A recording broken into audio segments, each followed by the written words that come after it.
Isipin na sasabihin ko lahat. Okay, sabi nga ito sa, di ba po, ito sa amin ng Panginoon. Love the Lord with all your heart, with all your mind, with all your soul, with all your mind, and with all your strength.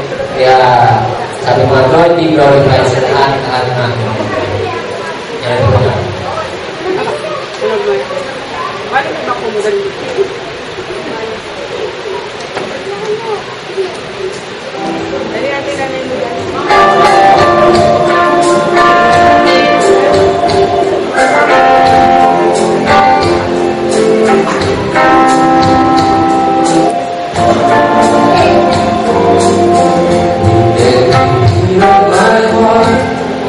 Song that I sing, every word that I pray, every offering I bring, every thought that I have, every word that I say, be glorified. From the start of each day till the end of the night, let me be praised, let me be light. Lord, I open my life as a sacrifice, be glorified. This is my prayer, this is the cry of my heart. Lord, I want my life to reflect who you are. Oh, this girl of mine. All that is is you. In everything that I take, in everything that I do, let me lift up your name and bring honor to you. Let the words of my mouth always be true, be glorified. This is my prayer, it's the cry of my heart. Lord, I want my life to reflect who you are. Oh, this girl of the fire, burn everything till all I desire is you.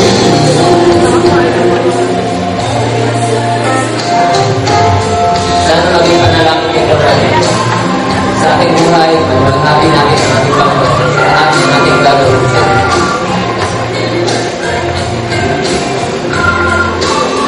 Kung hindi deserve, samahan niyo po ako.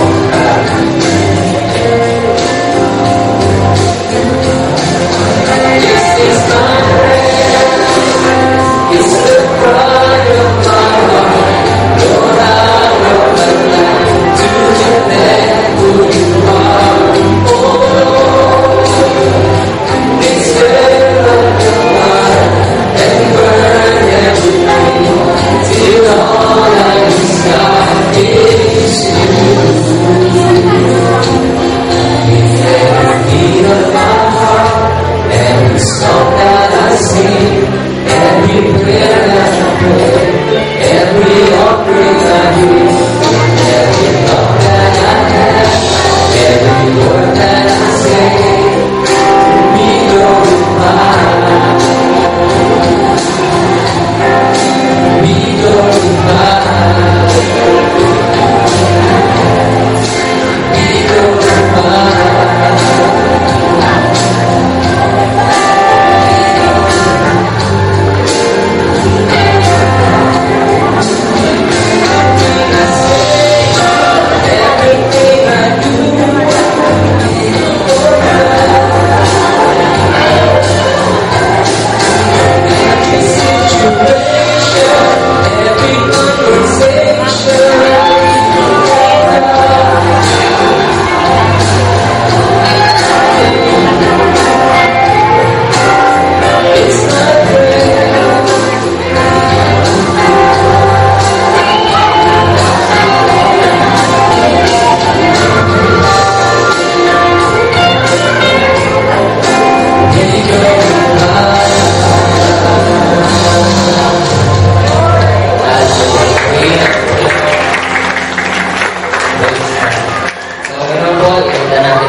Diyos.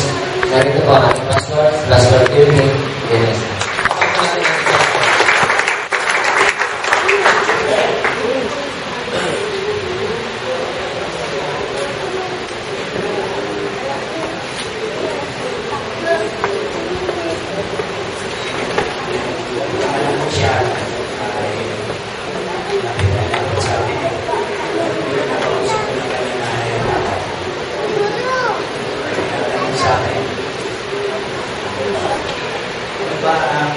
Bakit ito nangyari ng pastor? Ito parang nakagamit ako ng mic kasi gusto nyo yung mic. Sabi ko, ikaw, gusto mo mag-aral ng pastor? Ayoko. Ano iaral? Iaral ko gas station. Ang gas station, yung magkarga ng gas.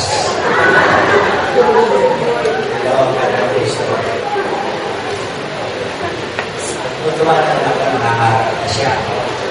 Ihimatayin ako, kung sabihin niya sa akin, iaaral ko, mangkolda. Tapos, sabi niya sa akin, okay na, tinatawag ka na, magsalita ka na. Mga bata na kayo, nakakalahan. May mga prayer request tayo.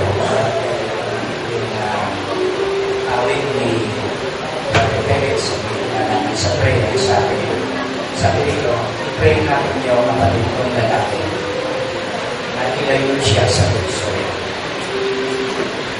at magbagong buhay na siya. Tandaan ninyo, hindi ito ilalayo sa puso, punta sa puso. Kaya, pag-pray natin yun. At magbagong buhay na siya, umalik na siya tumuhay sa kanyang tunay ng pamilya. Okay? Ito, dear Pastor, pagsama po sa prayer ang kaibigan ko. Dahil po siyang nagsisipa sa akin. At ngayon po ay nasa ibang bansa ang nagtatrabaho. Single mom po siya. Gusto niyo po isama ang kanyang anak para maging citizen din.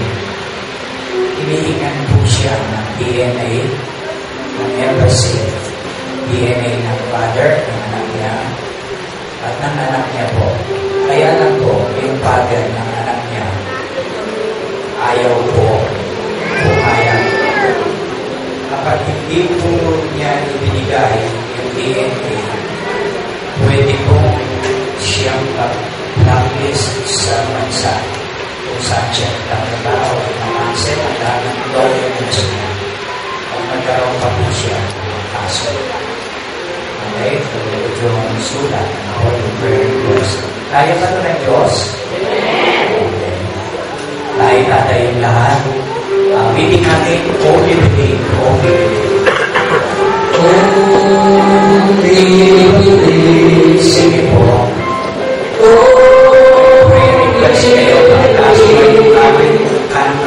All things are possible. Only believe.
lumapit sa iyo yung mga nakapapagal at nabibigyan ng lupa at bibigyan mo sila ng kapahingahan.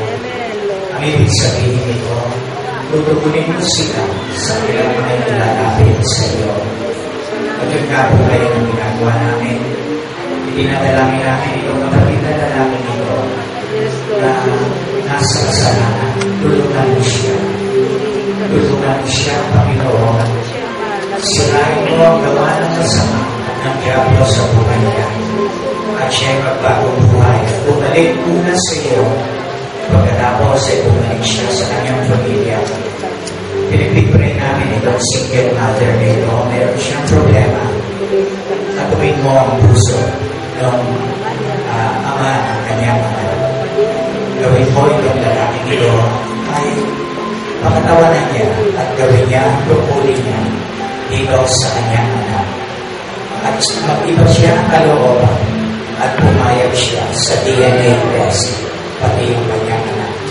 At pasasalamatan ka namin po, Panginoon, para itong batang ito ay may-unite sa kanyang anak sapagkat hindi siya nakilala ng kanyang ama. Ito, Panginoon, nakita mo po ang maraming kamay na itinaas. Lumalapit kaming lahat sa iyo. Naniniwala kami na ikaw ay nagagantimpala ng lahat ng lumalapit sa iyo na may pananampalataya. Kaya ang ibig sabihin ito, hindi kami nag-aasaya ng panahon. Ikaw ay tutulong. Ikaw ay gagawa ng daan at paraan. At bibigay mo sa amin ang aming mga hinihingi ayon sa iyong sandal at banal na kalooban diyan sa kalangitan. O Diyos, itinadalangin mo sa iyo na mangyari ang iyong kapangyarihan doon sa mga may karamdaman. Bumalik sila, lumakas sila, O Panginoon. Kung sila'y narito, naroon sa bahay, pagkalingin mo sila, kami nasa malalayong bansa. Itinadalangin namin sa iyo yung merong pinapasan na problema, mga pinapasan na mga suliranin, O Diyos, mga pabibigan na mga bagay. Tulungan mo po sila, makapagka sa kanila, tumpanan ng himala sa buhay nila, maayos ang lahat, O Panginoon, upang sa ganon, mapuri ka nila, masamba, malwantagi ang iyong pangalan sa ginawa mo sa buhay nila. At O Diyos, natural na sa panahon ito, yung mga may mahal sa buhay na nalayo, yung mga ama o ina, at yung mga kapatid, at yung mga kabiyag sa buhay, natural na nakakaramdam sila ng kalungkutan. Maging kaalim ang kanawa nila, O Diyos. Maging malapit ka sa kanila at palakasin sila ng iyong banal na spirito. Palakasin mo ang mga tahanan, O Diyos, na absent ang mga ina o kapatid. Itinadalangin din namin ang mga kapatid namin na naroon sa kalayong mga bansa. Itinadalangin namin na palakasin mo loob nila. Aluin mo sila. Bigyan mo sila ng kagalakan na nagmumula sa iyo at pasalamatan ka nila sa iyong ginagawa sa buhay nila at sa pamilya nila dito. Ito ang aming dalangin sa pangalan ni Jesus. Sabihin namin lahat, Amen.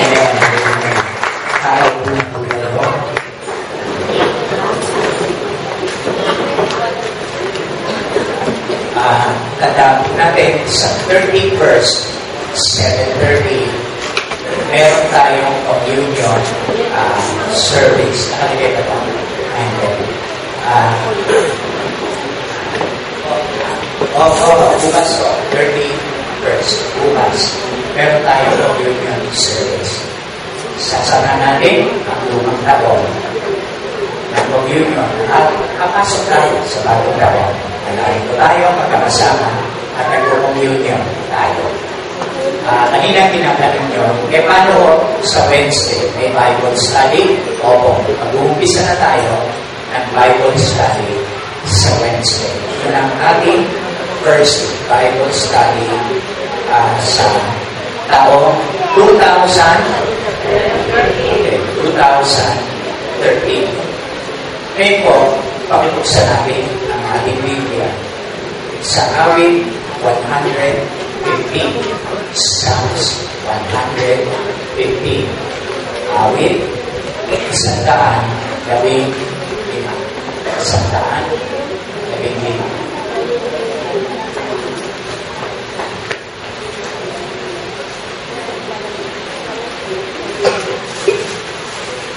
Psalms 115. Umpisa natin basahin sa verse 20. Inaalala tayo ng Panginoon. Kaya pagpapalain tayo. Sa wikang Ingles, the Lord is mindful of us. The Lord is mindful of us. Inaalala tayo ng Panginoon. Iniwala ba kayo ron? Kaya, pagpapalain tayo. Kanya, pagpapalain ang sambahayan ni Israel. Kanya, pagpapalain ang sambahayan ni Aaron. So, sasabihin nyo, ang pinalaman nun? Pagpapalain pala Israel, pagpapalain si Aaron. Paano ko? Ito po, sabi rito, kanya, pagpapalain ang nanatako sa Panginoon. Ang mababa at gayon ang mataas. Sabi ito, palalaguin kayo ng Panginoon ng higit at higit. Kayo at ang inyong mga anak. Hindi ibig sabihin dito, dadami pa anak nyo. No, kundi papalaguin ng Diyos yung inyong mga anak, yung buhay ng inyong anak. Gusto ba nyo yun? Okay, sabi pa rito, pinagpala kayo ng Panginoon na gumawa ng langit at lupa. Ang mga langit ay mga langit ng Panginoon. Ngunit ang lupa ay kanyang ibinigay sa mga anak na mga tao. Okay, hindi ko na babasahin yung verse 17 kasi ito ay para sa mga patay. Nakita nyo, ang patay ay hindi pumupuri sa Panginoon. The dead praise not the Lord. Diba?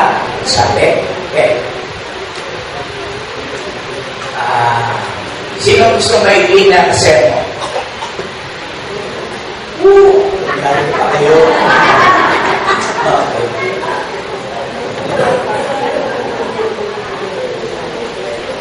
Okay. Gagawin ko ito na parang television. Nasa television ako. 15 minutes. Pero, bukas, tutuloy natin. Okay? Tignan po ninyo sabi dito. Inaalala tayo ng Panginoon. The Lord is mindful of us. Ano naman ang inyong isip?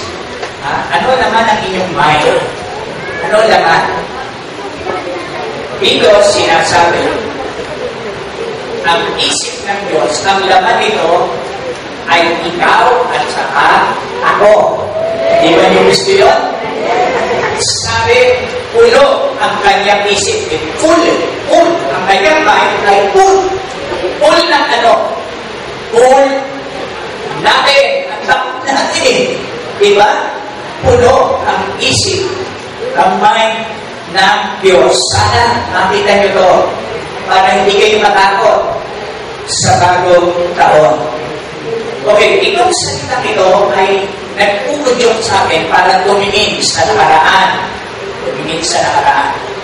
Okay? Alam niyo, nag-preach ako sa inyo na para magkaroon tayo ng kaligayang taon, kailangan limutin namin ang nakaraan. Okay. Merong mga bagay-bagay sa nakaraan na dapat natin limutin. Pero meron din mga pangyayari at mga bagay-bagay sa nakaraan na kailangan huwag nating makalimutan. Amen? At ito ay yung mga ginawa ng Diyos sa atin.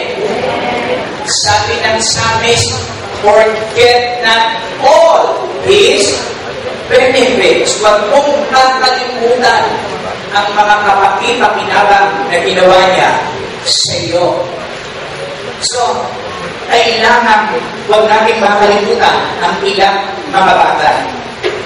Sabi rito, inaalala tayo ng Panginoon.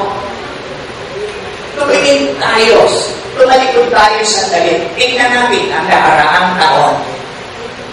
Matatapos na to. Inalala ka ba ng Diyos? Ha? Inalala ka ba ng Diyos? Inalala ka ba ng Diyos? Anong ginawa niya sa buhay mo? Anong ginawa niya sa buhay mo? So, kung inalala ka ng Diyos, noong 2012, garantiya na hindi ka niya kakalimutan sa 2013. Amen? Hindi siya magsasawa sa pag-alaala sa iyo at sa atin. Paniwalaan natin yan, sampalatayanan natin yan.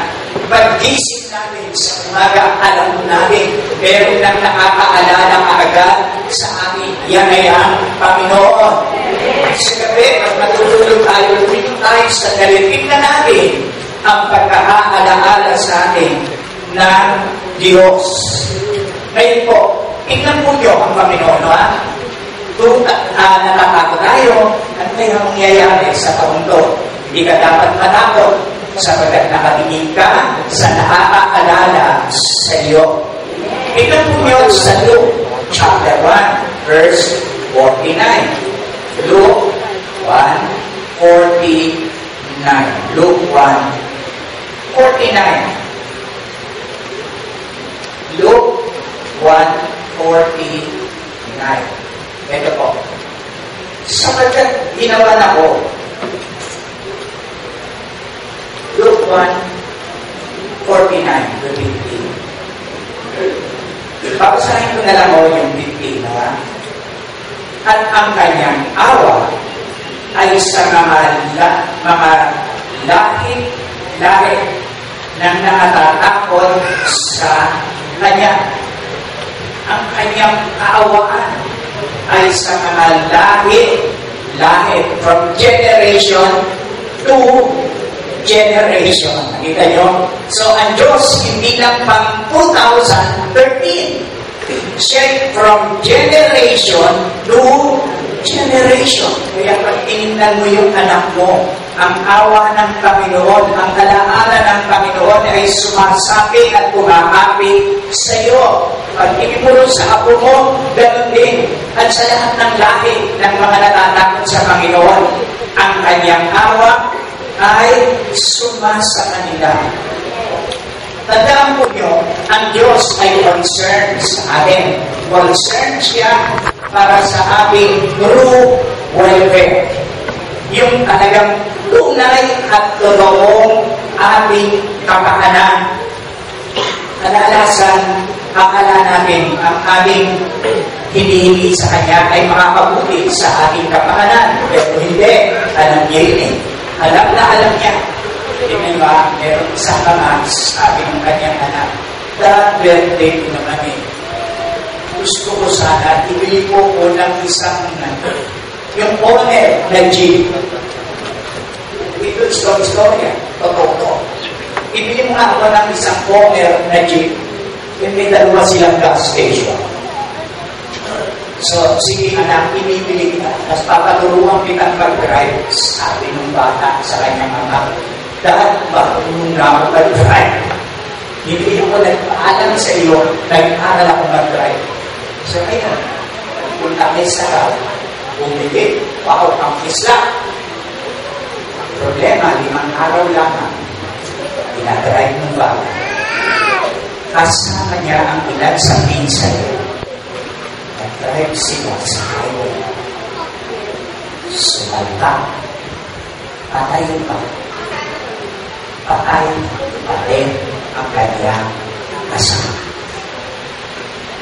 Ang Diyos natin, di ba? Alam niya ngayon, alam niya bukas, alam niya doon sa malayo. Inaalala niya yun.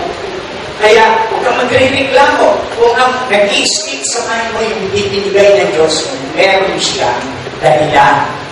Tandaan natin yun.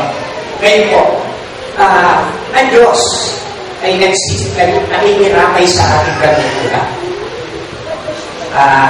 nitong taon to. Ang dami kong funeral service.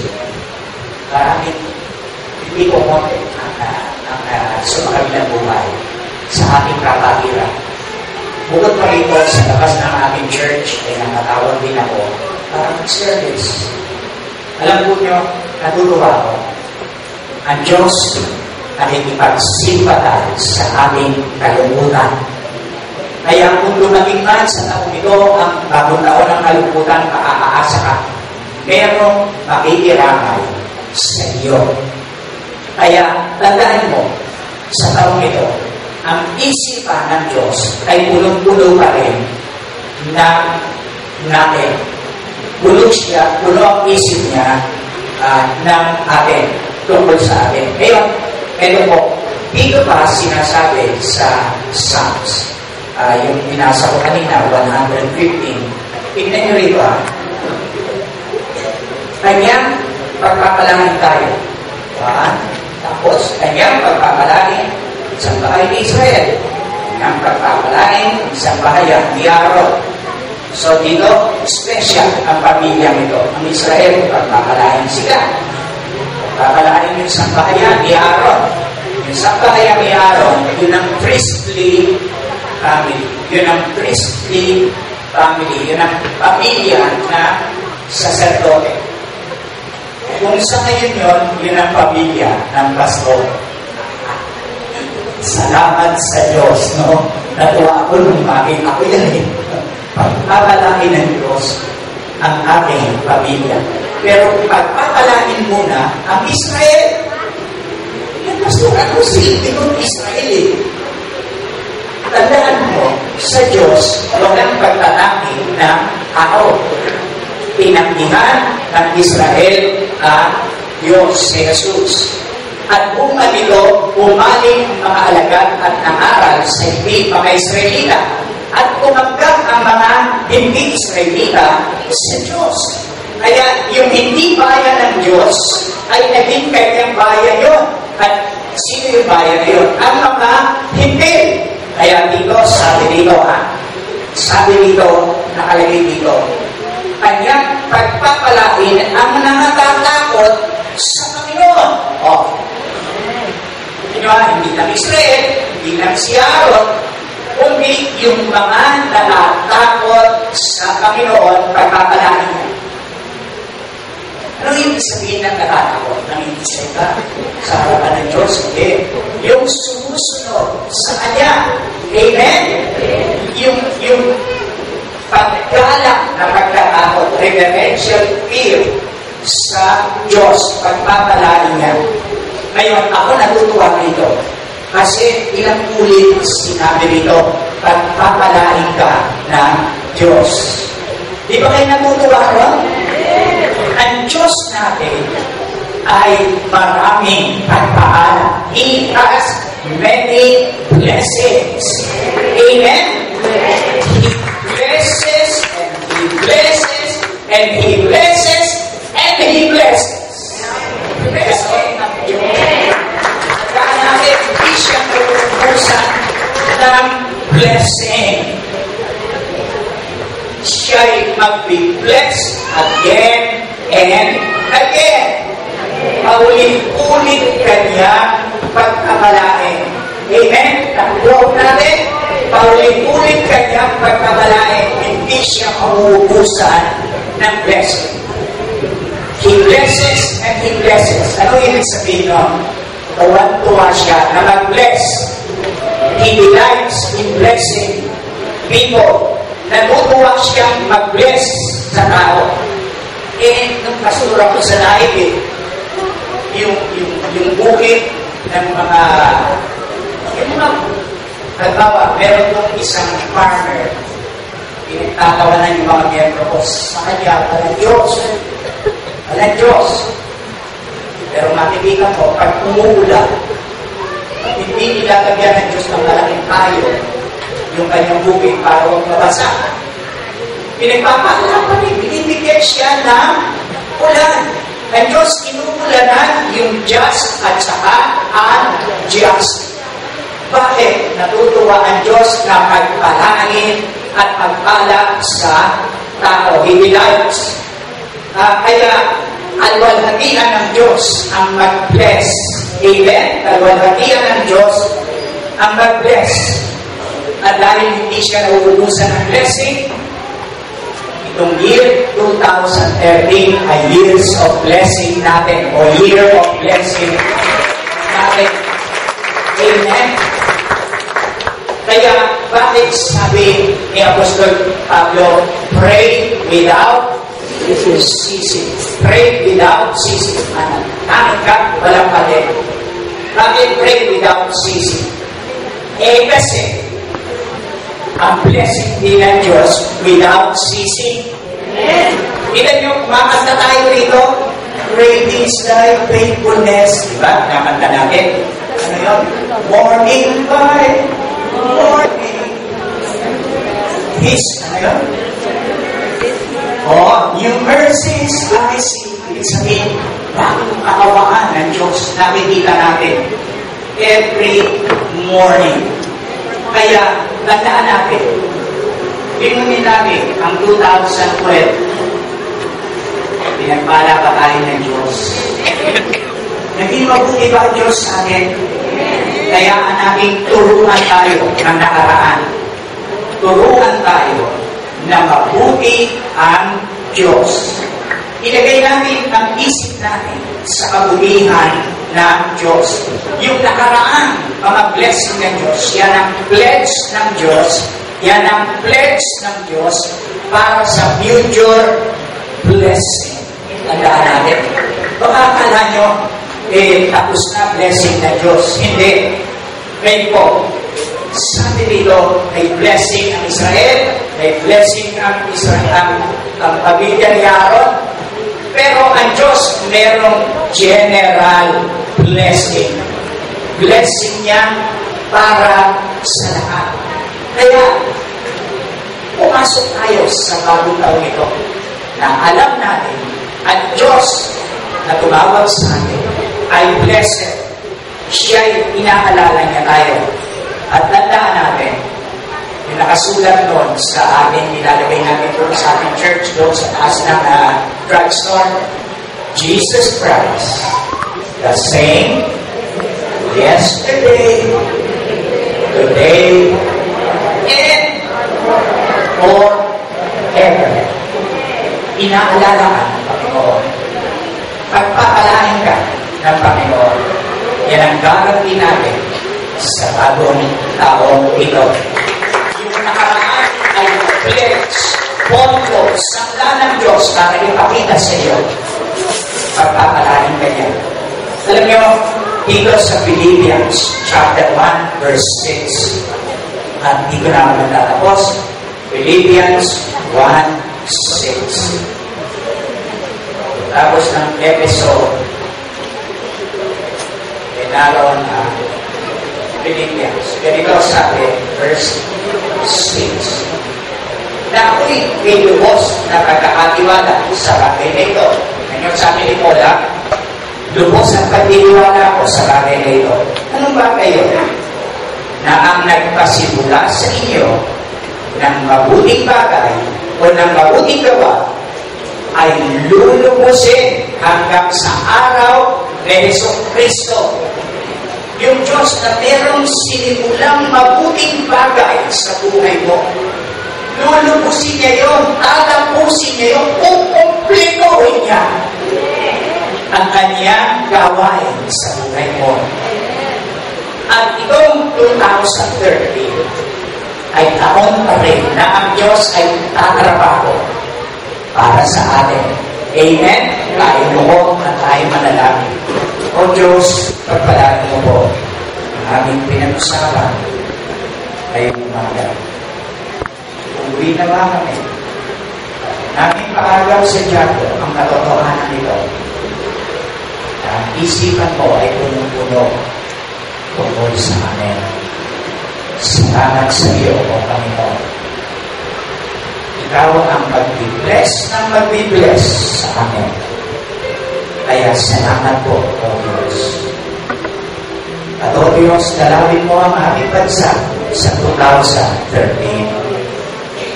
magkaroon ng dakilang revival sa aming bansa. Marami ang makatanggap, pulutong ang tumanggap sa iyo bilang tagapagligtas.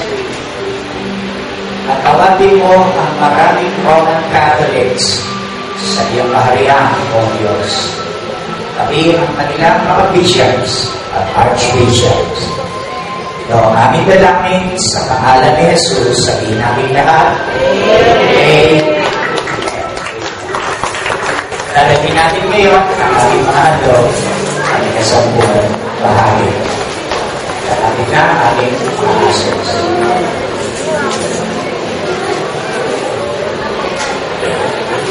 Kaya kina-answers, O Diyos, tagapin mo po ang aming lahat, ang iyong tithes, ang aming offerings. Sa pangalan ni Jesus. Amen.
Christmas Day, iba ang makapapente ko.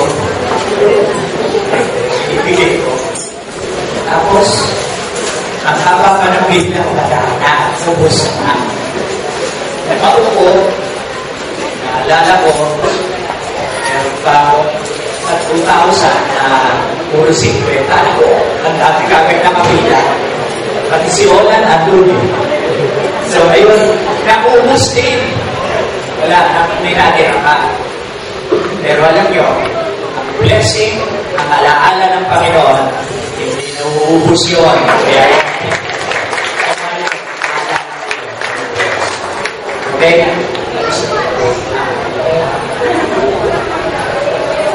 Announcement ko rin yung business party po natin. Mamaya 4 o'clock po yung business party po natin. At mamaya po ba, pagkatapos ng service, dito po muna po sa Nagiraya. Yung lahat ay kailangan sa music department. Okay? Alas ko magsising pa na. Gusto nyo ba ganyan lagi? Kaya mag-usap-usap muna kayo. Kung kayo maganda na magmamadaling umuwi, pakipagkaibigan muna kayo. Magkaroon ng time ng friendship at pakipag-usap. So, tumayo tayo.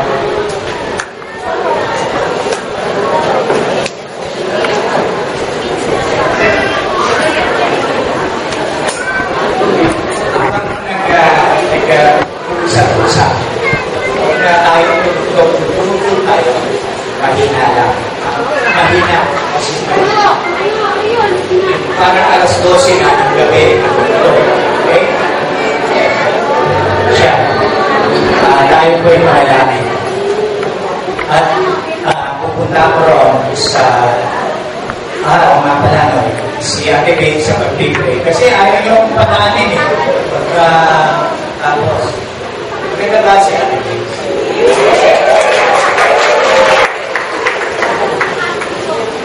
Hindi na kayo. Hinatan kayo. Wala pa kayo. Pero ako. Po, kayo lahat ay lumubo ang kanyang naman. Unang Diyos sa pangalan ni Jesus. Salamat po sa ginawa mo sa amin sa buong taong ito ng 2012. Pinagpala mo kami, O Diyos. Nilugoy mo ang aming mga panalangin. At narito kami, puspos ng pagpapala mo at ng pag-ibig mo. Kaya Panginoon Jesus, pagpalain mo kami sa buong araw na ito. Tulungan mo kami, ang aming buong pamilya na mayroong kagalakan sa bawat isa.